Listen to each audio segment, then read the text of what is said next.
There's a lot of talk out there about being unburdened by what has been. But friends, us living in reality, we are burdened by what has been and what will be. I am out here on the Camino de Santiago. I'm kind of getting to the last legs, heading into Syria. So Sunday afternoon, hopefully you guys are having a good day. About to make a road crossing here. Hopefully it doesn't go terribly wrong. And it looks like we're good. But I wanted to give you a little bit of a taste of kind of what I'm doing out here on the Camino.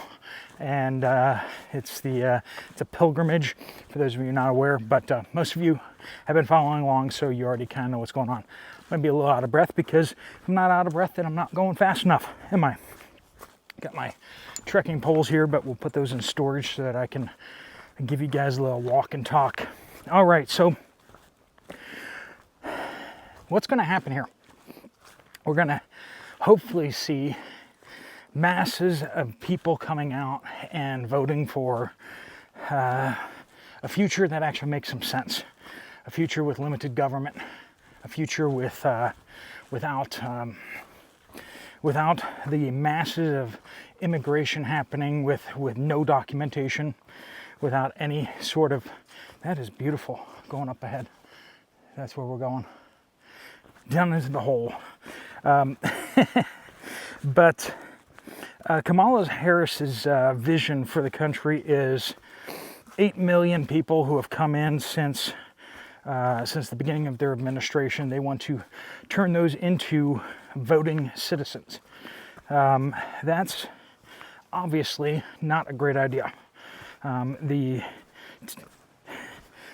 Dare I say the word, replacement of Americans with other people who have other values.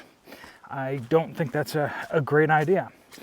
So I think a lot of us are really seriously concerned that what happened in 2020 is going to happen again. I think in 2020 we're all like, well, duh. Who could possibly vote the other way? And even though the polls were out there and everything like that, we were sure that things were going to go a certain way. And they did go that way. And then the F curve came, right? You know what I'm talking about? Wow, look, everything is on track for a win. And then suddenly, all in a matter of just a few moments, just so many of them were just suddenly found that it changed the outcome of the whole thing. And this happened in multiple states. They were told that they're going to stop counting, and so the poll watchers left. And then suddenly, thousands and thousands and thousands were found instantly. Poof! Magically happened. And I know there's serious concern. There's serious concern that I have that will happen yet again. So, what do? I know there's a whole bunch of people out there saying it's all rigged. So therefore, just don't participate. Don't play the game. And I don't know how many of those people are just bots from China or Russia or wherever, because they want to discourage our audience. They want to discourage us from actually getting out there and voting.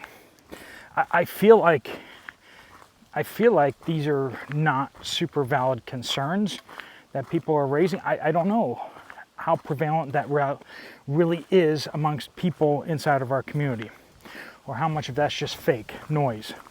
And if that's your perspective, I'm not insulting you. I'm just saying I see that there's powerful forces that would want to promote, to amplify that viewpoint, because people not voting in our community is certainly going to benefit one of the parties out there. Okay, so I look at that. Now, I haven't been like blocking people. I haven't been erasing comments or anything like that. I'm not a fascist like our friends over on the left, where they're totally cool with that. They don't really think that people ought to have an opinion. If you have an opinion that's different than theirs, then you're less than human. You don't have a voice anymore. You don't have a right. So I think we should get out there and vote. And I'm going to keep saying that, and some of you are like, stop beating that dead horse. Well, if you agree with me, then you should want me to beat that dead horse, given the whole bunch of people in the comments down below that I see saying no, that they're not going to vote, that it's not worth it. It's reinforcing a corrupt system. It's legitimizing the system. Friends, it's not legitimizing anything. Over 50% of Americans have serious questions about what happened 4 years ago. Okay, we all know what happened. The thing is, what it's going to take to correct it is such a high cost, people just aren't willing to pay it yet. And I don't know if everyone else is like that too, but I just kind of said to myself, well, if he tries anything big, if he really does try to push some major thing through, like a big step, that's when we'll all just be like, no, you're not even supposed to be there. But as surprising as it has been, they forced some stupid spending bills and stuff through, but they haven't really done anything major, anything really big, where we would all kind of galvanize and be like, hey, let's revisit what happened 4 years ago. Let's discuss how you're not mine, right? We didn't go for it, and so are people going to stand up this time? I don't know. And as much as some people will say, well, everyone should stand up and everyone should not be afraid of doing that kind of stuff, the cost is high. The cost is very high, and I think that anyone who doesn't recognize how high the cost is really shouldn't really be listened to, because I mean, I haven't been in a military necessarily, but I've been around in conflict zones a little bit, and I've talked to many folks who have been in those conflict zones, civil wars and such, for longer periods of time, and it's brutal to see the aftermath of these things, to talk to people having grown up in these situations. It's not a small thing, friends. And the peace and security that we have in the United States, as unjust as it may be, is still better. There's a reason why millions and millions of people will drop everything and move, walk, pay smugglers to get them in. There's a reason why everyone's coming anyway. It's because the difference between what we have currently in the unjust system that we have is so much better than what they have in their unjust systems. It's the cleanest shirt in the dirty pile bin. You know what I'm saying? And you'd be a fool not to count the cost before you start spouting off. Because ideals are just that. They are ideals. When it comes to leadership, when it comes to decision making, you have to not just say, where do we want to be, but how much will it cost to get there? So the least cost thing that we can do is go and vote. Least cost thing. That's oh man, that's so stinking easy. No reason not to. No reason not to. The benefits outweigh the risks. Now, if we all go out there and vote, and it's very clear which way it should go, and then magical things happen again, magical suspicious things happen again, then we're going to have another conversation, okay? Because no, that can't be permitted to keep happening. It happened once, and that is ridiculous in the extreme. But if it happens again, we may not get another opportunity, because it'll be so rigged next time that it'll be over. was just talking about last night about how 1 million quietly have been given asylum. They've been given permanent status here in the United States because they've had their asylum court dates and cases dismissed due to all sorts of stupid reasons. And when there is no rule of law, when there is no abiding by the Constitution, when the Constitution is no longer the law of the land and it's really just whatever goons happen to control this office or that office, well, that absolves a lot of the requirements and obligations that we took. And I pledge allegiance to the flag of the United States of America. Okay, but what does it continue to say? And to the republic for which it stands, right? The republic is the Constitution, not the bunch of old white guys that sit in Washington, D.C. Okay? Just because you're sitting in those chambers doesn't make you the government. The government, the republic, is the document, the contract between the states and the federal government. Without that, really, all you have is just people who have more guns, more powerful guns than other people. And let's just say that can even be challenged. So, like I said, just get out there and vote. And then we'll have another conversation when that happens. Be getting ready on the other fronts too. Get into shape. Make sure you have the things stockpiled. Make sure you get your freedom seeds, your freedom seed dispensers.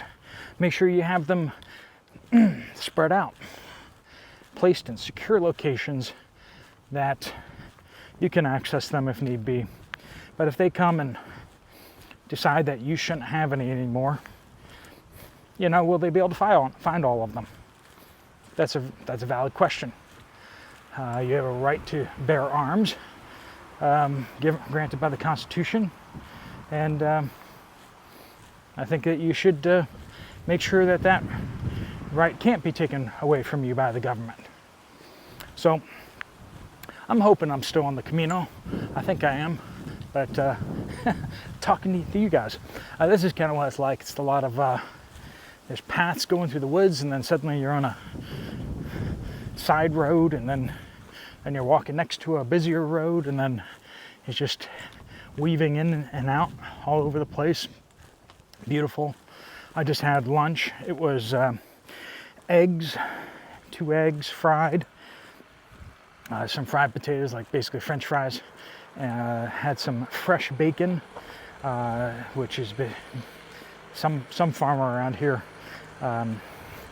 took their pig down, and it wasn't some store-bought fancy bacon like that. And then a hamburger that was made out of fresh ground beef, once again locally sourced. So this is a village that we're walking through, so looks like that. I'm being greeted by a vicious looking dog. He's not so vicious. He looks friendly. They're so used to us. So used to people come walking through. They're just not used to people talking to themselves.